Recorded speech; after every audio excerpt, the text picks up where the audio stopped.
전까지 참 놀라운 시간을 함께 가졌습니다. 저희들 함께 주님을 기억하고 또 우리 주님을 경배하고 우리 주님께 대한 사랑을 노래하는 그런 귀한 시간을 가진 것 같습니다. 또 제 마음이 참 예배를 드리면서 참 감동이 되어서 좀 감동된 부분들을 나누려고 나왔습니다.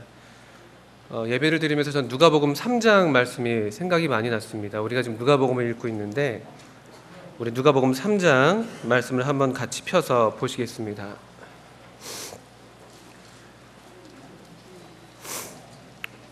신약성경 92쪽에 누가복음 3장에 있는 말씀입니다.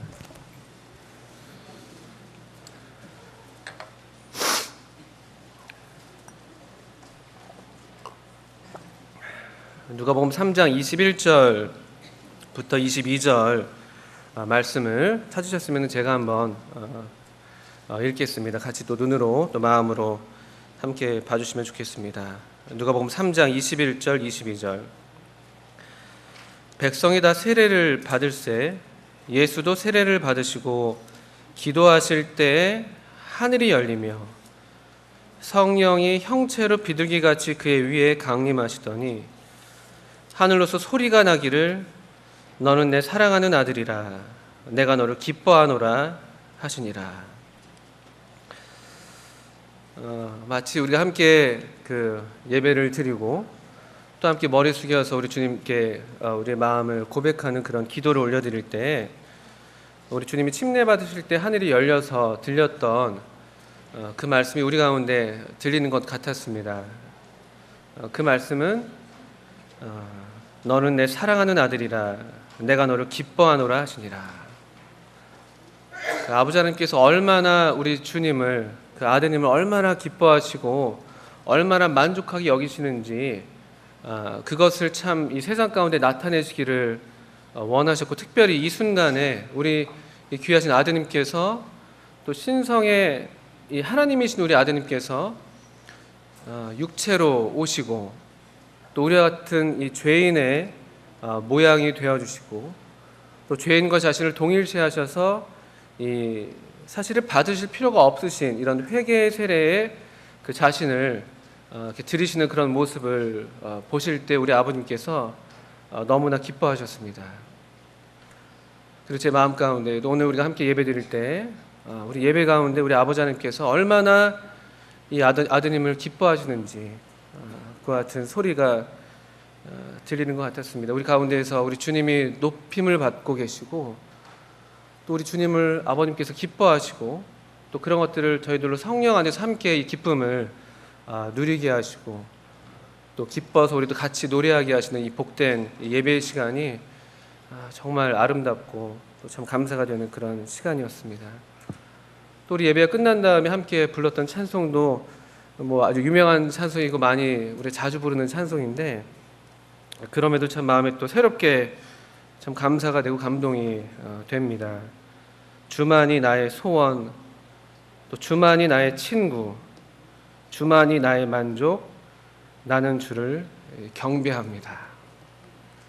이게 우리가 불렀던 찬송의 맨 마지막에 나온 고백이었습니다. 나는 주를 경배합니다. 이게 그냥 지어낸 노래라기보다는 정말 우리 마음에서 터쳐 나오는 애써서 뭘 만들어내는 그런 어떤 가사라기보다는 정말 우리 마음에서 터쳐 나온 그런 고백이 아닌가. 또 그래서 우리가 이 동일한 마음으로 아멘하는 마음으로 이 찬송을 함께 부르지 않았나 그런 생각을 하게 됩니다. 우리가 계속 누가복음을 읽어오고 있는데 우리 지금 어제까지 누가복음 4장까지 읽었습니다. 누가복음은 참 이런 면에서 참 또 우리에게 교훈이 되고 흥미로운 그런 책이라고 할 수가 있는데 누가복음 1장과 2장 우리 초반부죠. 1장과 2장에서는 뭐 여러 가지 말씀을 드릴 수가 있겠습니다만 특징적으로 보여지는 것 중에 하나는 이 노래가 많이 나옵니다. 보셨습니까? 노래가 많이 나오는 것. 이를테면 누가복음 1장에서 이 마리아가 천사로부터 수태에 대한 예수님을 잉태하게 된다는 그 소식을 듣고 유대 한 동리에 가서 엘리사벳에게 가서 문안을 했을 때 1장 41절 이후에 보게 되면요, 엘리사벳이 마리아의 문안함을 들으매 아이가 복중에서 뛰노는지라. 엘리사벳이 성령의 충만함을 입어 큰 소리로 불러 가로되 여자 중에 네가 복이 있으며 너희 태중의 아이도 복이 있도다. 이런 어떤 이제 큰 소리로 부르는 그런 장면이 나타나고 있습니다. 이 마리아를 보고, 물론 마리아 자체가 어떤 특별한 의미가 있다기보다는 여기 보게 되면은 이 마리아가 지금 주의 모친이라고 불리고 있고, 또 태중의 아이가 복이 있다고 이렇게 이 마리아 자체를 높인다기보다는 이 마리아가 품고 있는 그 놀라우신 이 생명, 또 우리 주님이라고 불릴 수 있는, 주님이라고 유일하게 불리는 우리 예수님에 대한 그 어떤 계시가 엘리사벳에게 있었던 것 같습니다. 그래서 그가 이 마리아를 봤을 때 그냥 성령께서, 그것도 그냥 노래가 나온 게 아니라 성령의 충만함을 입었고, 그래서 큰 소리로 불렀다고 얘기하고 있죠. 그래서 기쁨으로 아이도, 그 엘리사벳이 잉태하고 있었던 이 아이도 복중에서 뛰놀고 있고, 또 엘리사벳도 기쁨으로 큰 소리로 노래하는 장면으로 우리가 받을 수 있는 그런 내용입니다. 이 노래에 화답해서 46절 이후에는 마리아도 노래합니다. 마리아가 가로되 내 영혼이 주를 찬양하며 내 마음이 하나님 내 구주를 기뻐하였음은 하면서 이 마리아의 찬가라고 알려져 있는 그런 참 놀라운 이 경배의 노래를 부르게 되죠. 이건 역시 마리아가 전부터 생각했던 그런 노래라고 말할 수 없습니다. 그냥 성령께서 이 엘리사벳에게 감동을 주셔서 엘리사벳이 노래를 했다면은 마찬가지로 이 마리아도 이 동일한 성령의 감동 아래에서 또 성령의 충만함 가운데 터쳐나온 노래라고 말할 수가 있죠. 이런 노래가 엘리사벳과 마리아 사이에 있었습니다. 마치 우리 옛날 민요를 부르게 되면은 이렇게 처음에 어떤 사람이 매기고, 그럼 이제 또 다 같이 또 이제 받고, 이렇게 매기고 받고 매기고 받고 하는 것처럼 노래를 좀 주고받는 그런 아름다운 장면이죠. 물론 다른 복음서들도 있습니다만 누가복음은 특별히 노래로 시작하는 책이라고 말씀드릴 수가 있는 것이죠. 어떤 면에서 이 노래가 회복된 것이죠. 한 번도라기보다는 이 수년간, 꽤 오랜 기간 동안 이 이스라엘 백성들은 이런 기쁨의 노래를 부르지 못했을 거예요. 그들의 민족이 상실되어 있었고, 그들이 고토로 회복되어 왔다 할지라도 그들의 영적인 상태는 너무나 황폐해 있었고, 그래서 어쩌면 예레미야 때 이후로부터 그들의 주된 노래는 애가였을지도 모릅니다. 슬픔의 노래, 위로를 기다리는 노래들, 위로를 얻어서 감사함의 노래가 아니라 위로를 기다리는 노래들, 또 구원을 갈망하는 그런 노래들, 그나마 불렸다면은 그런 노래들이 였겠죠. 또는 이제 뭐 조로 치자면은, 제가 음악을 잘 모릅니다만 단조의 음악들이 많이 불렸을 가능성이 큽니다. 그런데 여기 이 누가복음에 들어서서 우리 주님이 오시면서 우리에게 이제 새로운 노래들을 주시는 장면들을 볼 수가 있는 것이죠. 이것은 단조의 음악이 아니라 이 장조의 노래이고, 그리고 이것은 오랫동안 연습해서 겨우 한 곡 불러내는 그런 공연이 아니라 정말 이 한 사람 한 사람 이 10년 가운데 그냥 이렇게 생겨나는, 그냥 흥얼대어 불러지는 그런 노래라고 말할 수가 있죠. 또 1장 67절에도 사가랴라는 인물도 노래합니다. 이 세례 요한의 부친, 1장 67절인데요. 그 부친 사가랴가 성령의 충만함을 입어 예언하여 가로되 찬송하리로다 하면서 노래합니다. 이전에 불러왔던 그런 노래랑은 사뭇 다른 노래들이 되는 것이죠.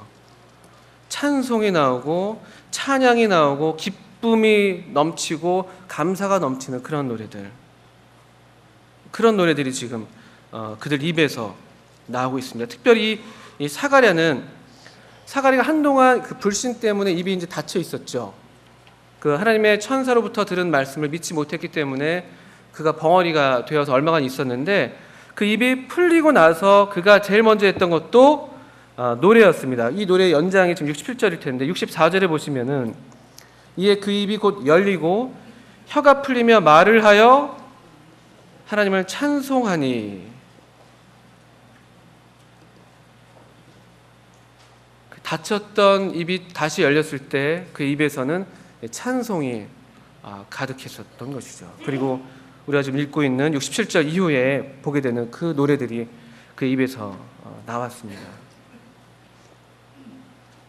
2장에서도 이 노래가 끊이지가 않는 것을 보게 됩니다. 이제 정말 우리 예수님의 탄생에 임박하고 실제로 주님께서 이 땅에 나셨을 때 먼저 하늘에서 노래가 있었던 것도 2장 13절에서 볼 수가 있습니다. 호련히 허다한 천군이 그 천사와 함께 있어 하나님을 찬송하여 가로되 지극히 높은 곳에서는 하나님께 영광이요 땅에서는 기뻐하심을 입은 사람들 중에 평화로다 하니라. 여기 천군 천사들이 하나님을 노래하는 그런 장면도 보게 됩니다. 직접적으로 이렇게 천군 천사가 어떤 노래를 불렀던 그 가사가 기록되는 경우가 그렇게 흔하지 않습니다. 구약에서는 소위 이제 거룩하다 만군의 여호와여, 이런 어떤 그 이사야 6장 같은 말씀, 그런 노래 가사가 있었다면은 이 한동안 한동안 우리 귀에 들리지 않았던 이 천군 천사들의 노래가 지금 또 우리 귀에 들리고 있는데, 그것은 바로 이 하나님께 영광이고 땅에서는 기뻐하심을 입은 사람들 중에 평화라는 그런 가사의 노래입니다. 다시 하나님께 영광을 돌리는, 지극히 높은 곳에서부터 또 땅 끝까지 계속해서 울려 퍼져야 될 노래, 그 영광이 온 땅에 가득하도다 했던 그 구약에서의 그 노랫말이 여기서 다시 이 화답으로 들리는 것 같은 그런 노래가 나오죠. 또 2장에서 우리 주님을, 이 아기 예수님을 본 사람들도 계속해서 노래합니다. 2장 28절에 보시면요,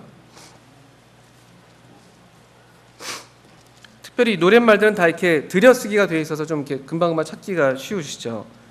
2장 28절에도 주제여, 시므온이 노래하는 것이죠. 주제여, 이제는 28절부터 보면요, 시므온이 아기를 안고 하나님을 찬송하여 가로되 주제여 이제여 말씀하신 대로 종을 평안히 놓아주시는도다. 내 눈이 주의 구원을 보았사오니 이는 만민 앞에 예비하신 것이요 이방을 비추는 빛이요 주의 백성 이스라엘의 영광이니이다 하고 노래했습니다. 그리고 이 노래도 역시 성령의 감동 가운데 이 시므온 위에, 시므온은 의롭고 경건해서 이스라엘의 위로를 기다리는 사람이었는데 성령이 그 위에 있었다고 2장 25절에 말씀되고 있고요.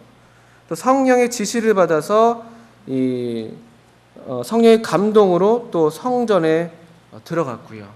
그때 이 성령께서 이끄시는 대로 성전에 들어갔을 때 성전의 참 주인이신 이 우리 주님 예수 그리스도를 뵙고 그제야 그 마음 가운데 그토록 부르고 싶었던 이 노래를 좀 마음껏 부르고 있는 장면을 우리가 보게 된 것입니다.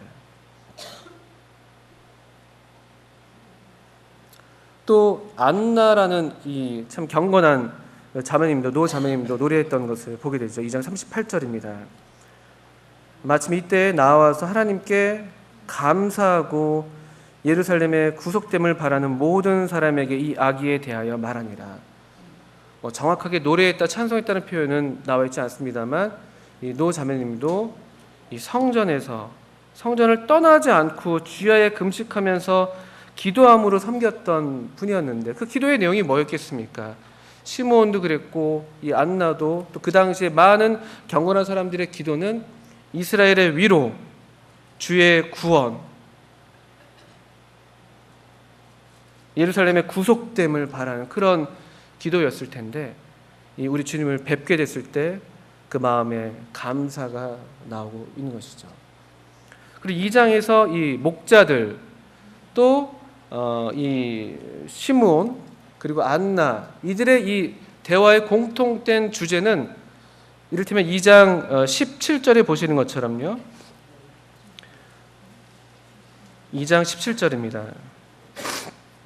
보고 천사가 자기들에게 이 아기에 대하여 말한 것을 고하니, 목자가 한 얘기는요, 아기에 대한 것, 천사가 자기들에게 들려주었던 이 아기에 대한 것, 또 2장 33절에서 이 시므온의 말을 들은 부모, 그 요셉과 마리아죠. 마리아가 이렇게 했습니다. 그 부모가 그 아기에 대한 말들을 기이 여기더라. 또 2장 38절 하반절에도 이 안나가 했던 얘기는 그렇게 감사함으로 그 사람들에게 들려주고 있는 이야기는 역시 38절 끝부분이죠. 이 아기에 대하여 말하니라. 이 경건한 사람들의 모든 이야기의 이 중심이 이 아기. 이때는 우리 주님이 아기의 모양이셨으니까, 아기셨으니까 우리 주님.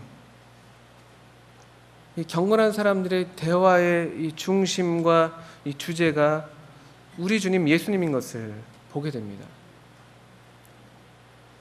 그들의 주고받는 말들 가운데 우리 주님이 거기 한 가운데 계시고 그들의 모든 시선이 다 우리 주님을 향하고 있는 것을 보게 되는 것이죠. 그들의 노래가 있고 주고받는 말들은 다 우리 주님에 대한 말들이라는 것이죠. 저는 이 예배를 드리면서 이런 누가복음 말씀들 몇몇 구절들이 참 이렇게 마음에 정말 실감이 됐다고 할까요? 우리 가운데 정말 우리 주님이 중심이 되어 계시는구나. 또 먼저는 아버지 하나님께서 우리 누가복음 3장에서 보셨던 것처럼 얼마나 이 아드님을 기뻐하시고 자랑하시는지 우리 가운데 정말 울려 퍼지고 있구나. 우리도 거기에 화답해서 이렇게 노래하고 있구나. 또 이렇게 기도로서 서로 우리 주님에 대한 말들을 우리 주님을 높여드리는 그런 말들을 주고받고 있는 게 아닌가라는 그런 마음의 감동이 있었습니다. 참 이 만찬 예배, 오늘 또 일부 시간에도 만찬 예배에 대한 그 교훈을 우리가 함께 배웠는데 참 복된 자리가 아닐 수가 없습니다.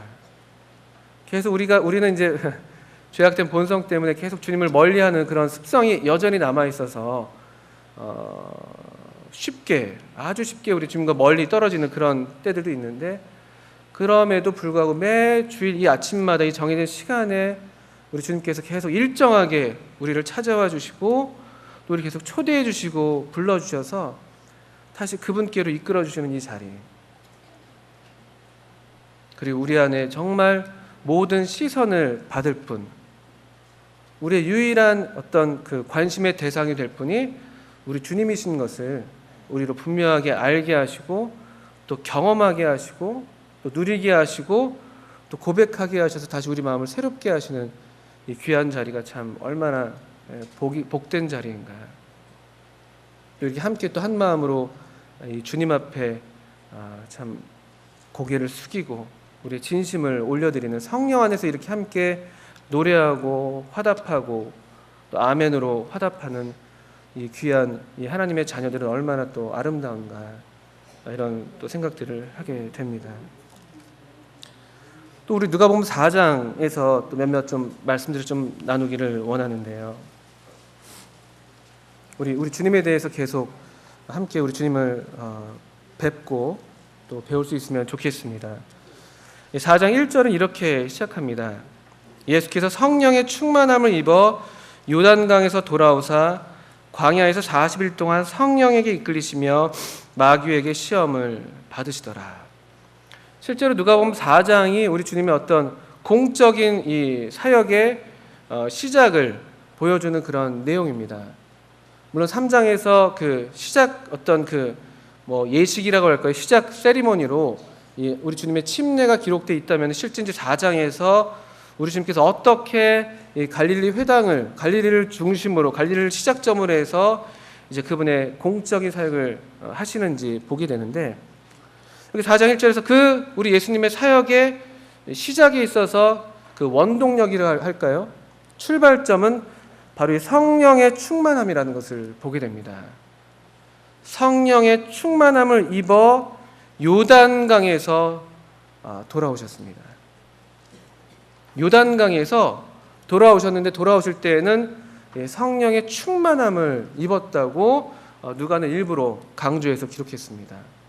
그럼 요단강에서 어떤 일이 있었냐는 것이죠. 그리고 역시 동일하게 우리도 우리 주님과 함께 우리 주님께서 일하시는 대로 우리도 함께 이 주님의 어떤 사역에 동참하기 위해서 우리가 성령의 충만함을 받아야 할 것인데 우리는 또 어떻게 이런 성령의 충만함을 입을 수 있겠는가라는 것도 보게 되는데 요단강에서 있었던 일은 우리 아까 봤던 것처럼 우리 주님이 침례를 받으셨던 것이었습니다.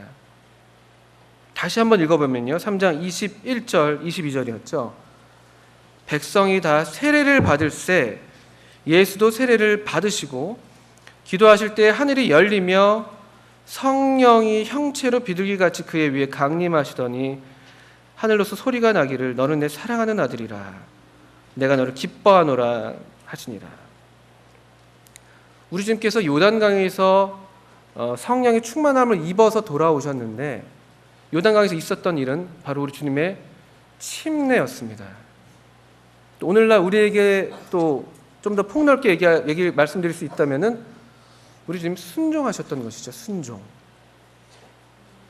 주님은 얼마든지 이 죄인의 자리에 서지 않으셔도 될 만한, 우리는 어쩔 수 없이 죄인이기 때문에 이 회개의 세례를 받지 않으면 더 불행해지는 것이지만 우리 주님은 죄가 없으신 분이기 때문에 전혀 이와 같은 이 세례가 필요한 분이 아니셨습니다.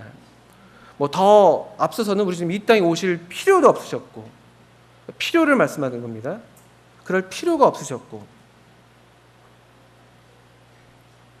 그럼에도 이 땅에 오셨고 이 땅에 아기로 오셨고 구유에 누이셨고 30년 동안 무명의 세월을 보내셨고 똑같은 유년기를 겪으셨고 부모님을 순종하여 섬겼고 그런 모든 시간들을 또 지금 이 지점에서 또 이렇게 죄인의 자리에서 침례를 받으시는 것, 이것은 순종 외에는 달리 말할 것이 없습니다. 우리 주님은 그럴 필요가 없으신 분이었기 때문에, 아버지의 뜻이 그러하셨기 때문에 거기에 순종하시는 것이었죠. 그래서 우리도 어떤 지금 우리 주님을 위한 큰 일을 또 앞두고 있습니다. 우리 전도 집회라는 또 굉장히 중요한 일을, 정말 주님이 아니고선 또 되어지지 않을 그런 일들을 우리가 앞두고 있는데, 여기 우리 성령의 충만함이 필요하고 또 이것이 아니면 사실 우리가 하는 모든 것들이 헛된 것이 될 것인데, 거기에 우리가 선결적으로 필요한 것은 우리 역시 순종하는 것이라고 말씀드릴 수 있겠죠. 순종. 하나님의 뜻과 하나님의 말씀과 하나님의 계획에 적극적으로 순종하는 그런 삶, 그런 태도. 또 놀라운 것은 주님께서 침례를 받으시고 기도하셨다고 말씀이 되어 있습니다. 기도하실 때. 기도죠, 기도. 기도하실 때 하늘이 열렸습니다. 이거 참 놀라운 말씀이죠. 물론 이 문맥이 있습니다만 문맥을 떨쳐놓고 딱 이 두 구절만 봐도 너무나 놀라운 말씀이에요. 언제 하늘이 열리는가? 기도하실 때 하늘이 열립니다.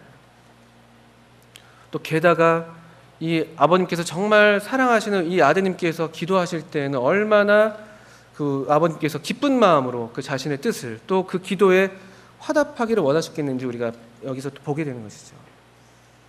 또 한번 생각하게 돼요. 우리 주님이 이때 어떤 기도를 드리셨을까? 뭐 기도가 어떤 뭘 구하는 그런 측면만이 아니라 하나님 아버지께 올려드리는 말이라고 한다면 우리 주님은 이때 어떠한 말을 아버님께 올려드리셨을까? 뭐 기록이 안 돼 있어서 우리가 알 수 없습니다만 짐작컨대 구약에서 예언됐던 것처럼 이를테면은 그 히브리서 말씀을 잠깐 여기 손을 넣으시고 보시겠습니다. 이런 말씀이 아니었겠나? 이때 우리 주님께서 아버님께 올려드렸던 말씀은 이런 말씀이 아니었겠나 싶은데요. 히브리서 10장 그 5절 이후의 말씀입니다. 시편 40편에 예언되어 있던 그 말씀인데요. 특별히 이 말씀을 히브리서 기자는 10장 5절에 보게 되니까 이 말씀이 실현됐던 시점을 표현하고 있는데요. 10장 5절에 그러므로 세상에 임하실 때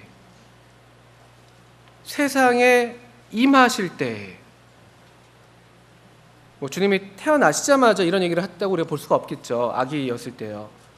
세상에 임하실 때, 정말 세상에 그 자신을 드러내시기 시작하셨을 때라고 우리가 이해할 수 있지 않겠나 생각을 하게 되는데요. 세상에 임하실 때에 가라사대 하셨어요. 그리고 이렇게 시편 말씀이 인용되고 있습니다. 하나님이 제사와 예물을 원치 아니하시고 오직 나를 위하여 한 몸을 예비하셨도다. 전체로 번제함과 속죄제는 기뻐하지 아니하시나니. 7절입니다. 이에 내가 말하기를 하나님이여 보시옵소서. 내가 말하기를 하나님이여 보시옵소서. 두루마리 책에 나를 가리켜 기록한 것과 같이 하나님의 뜻을 행하러 왔나이다 하시니라. 우리 주님이 침례 받으셨을 때 기도하셨던 내용은 바로 이 내용이 아니었겠는가. 하나님, 아버님 보시옵소서. 제가 아버님의 뜻을 행하러 왔습니다. 제가 아버님의 뜻을 이제 온전하게 순종하겠습니다. 이런 고백이 아니었겠나. 이렇게 자신을 정말 하나님의 뜻에 전적으로 드려진 제물로서 인정하고 그렇게 고백하고 그렇게 자신의 삶을 드렸을 때 아버님께서 우리 주님을 기뻐하시는 것은 너무나 당연한 것이죠. 원래도 우리 아버님은 영원한 기쁨 가운데 이 아드님을 기뻐하셨는데 이때 더욱더 이 아드님을 기뻐하셨던 것처럼 마치 들리는 말씀이 우리가 읽었던 누가복음 3장의 말씀이 아니겠는가 싶은 것이죠. 너는 내 사랑하는 아들이요 나의 기뻐하는 내가 너를 기뻐하노라. 또 마가복음과 누가복음은 이 말씀을 예수님에게 직접 가리켜서 너는이라고 얘기하는 것으로 기록하고 있습니다. 그러니까 하나님의 이 말씀이 이 예수님을 향한 직접적인 말씀으로 지금 들려졌다는 것이죠. 반면에 마태복음은 이는 내 사랑하는 자요라고 하면서 마치 우리 주님을 소개하는 것처럼 또 이렇게 표현하고 있습니다.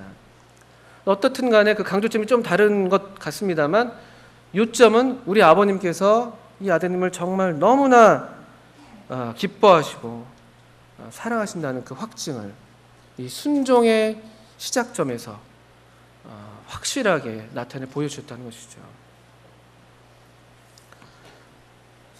요단강에서 돌아오셨던 우리 주님은 성령의 충만함을 입으셨었습니다. 우리 역시 이같이 순종하는 우리 자신의 삶을 우리도 주께서 하셨던 것처럼 동일하게 그런 고백으로 우리 아버님께 올려드릴 때 성령께서 우리 가운데 충만하게 또 임하시고 또 우리를 자유롭게 사용하실 수 있겠다 생각이 드는 것이죠.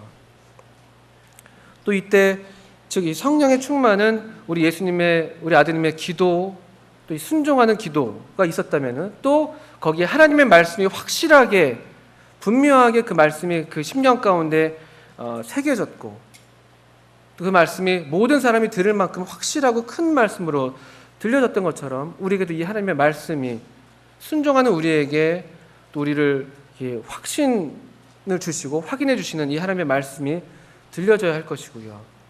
그때 성령께서 강림하셨던 것처럼 오늘날 우리에게도 이런 일들이 성령의 충만에 있어서 우리 주님의 본을 볼 수가 또 배울 수가 있겠습니다.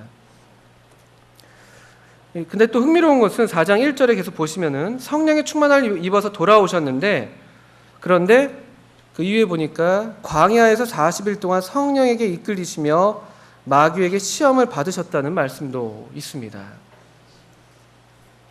또 주님에게도 그러셨던 것처럼 아버님을 순종하는 일에는 시험이 따르는 것도 우리가 보게 되는 것이죠.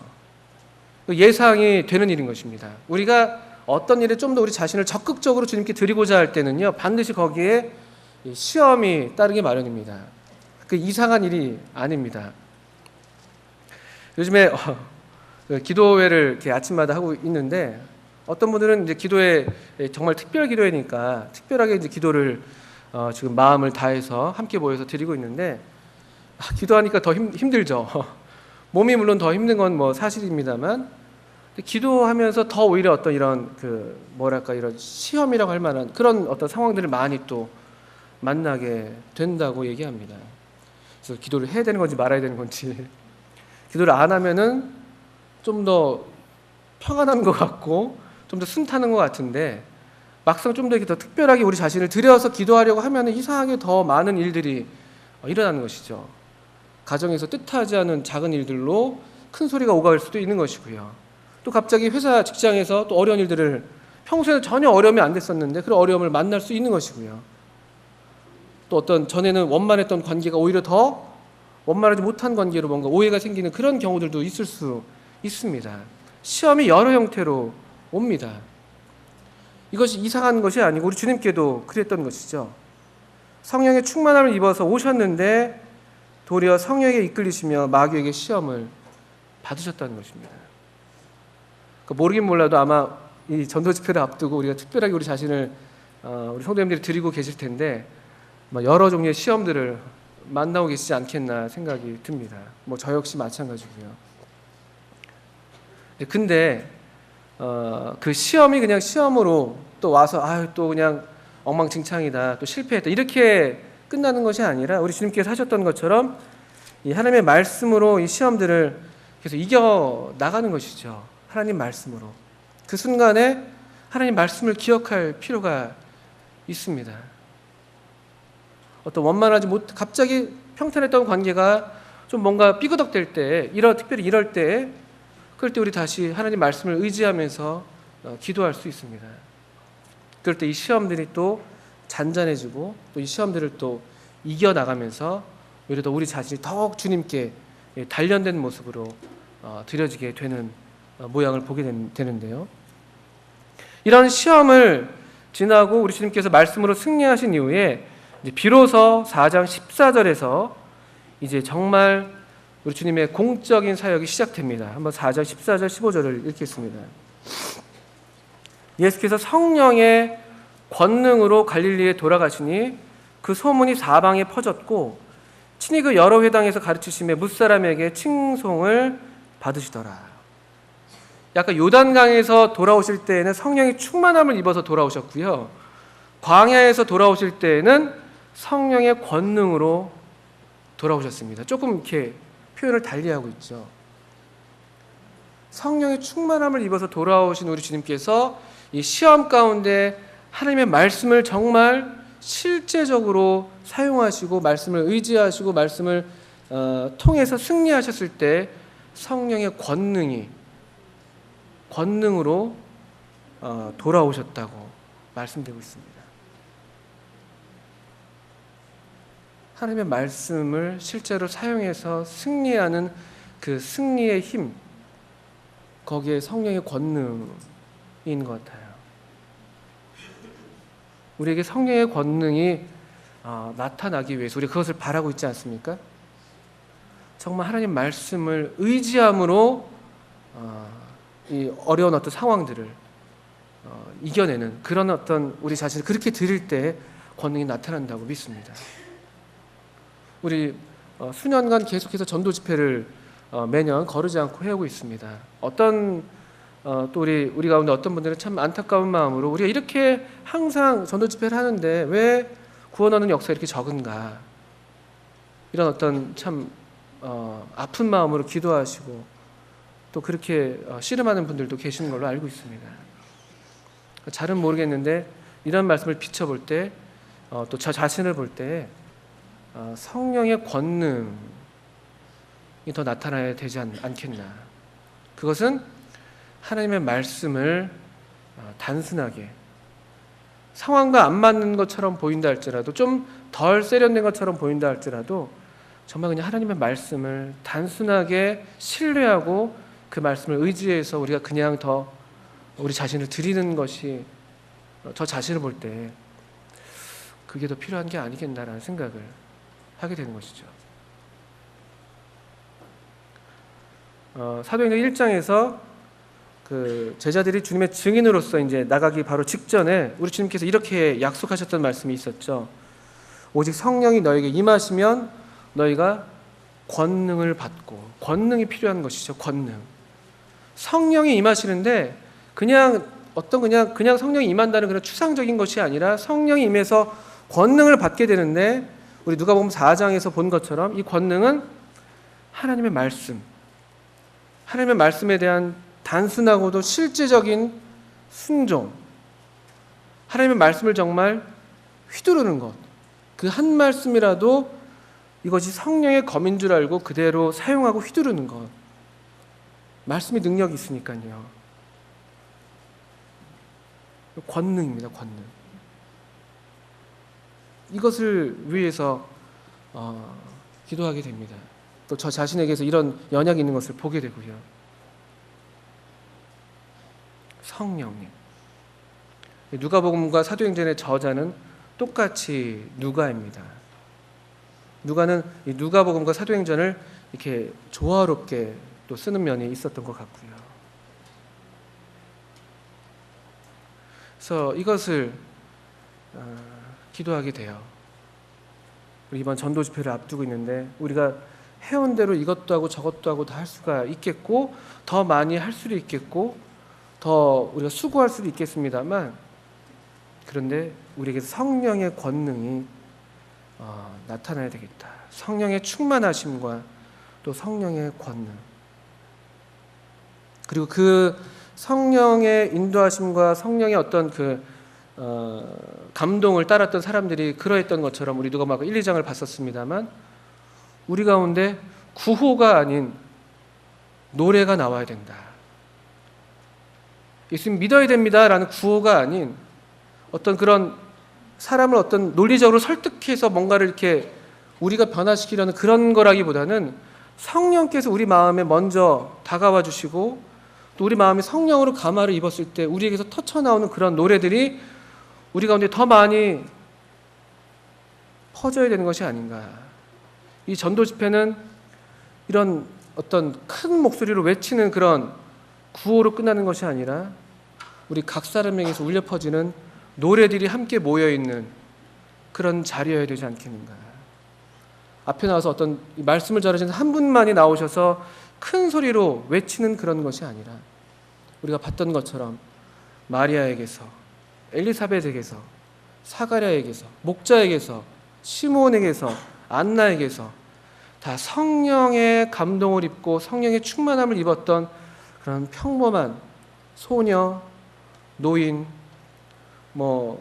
노자매님, 또 노부친, 목동, 심지어 천군천사까지도 노래하는 그런 자리여야 하지 않겠는가.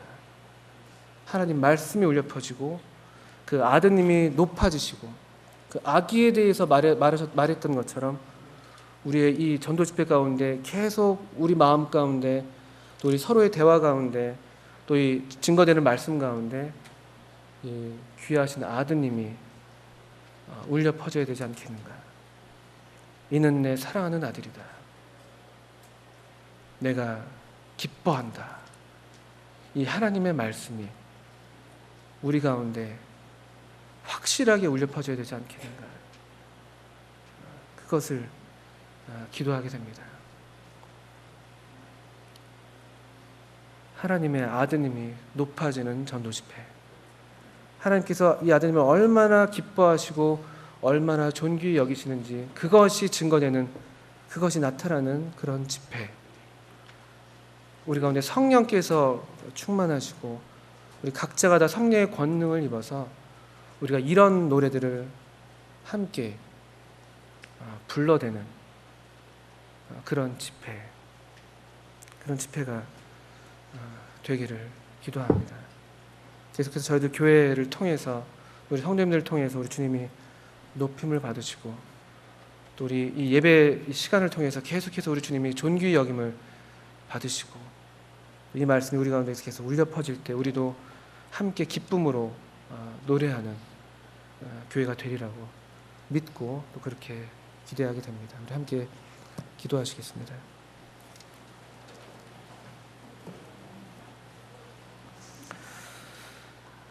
하나님 아버지, 참 귀하신 아드님을 저희 가운데 보내주셔서 참 감사합니다.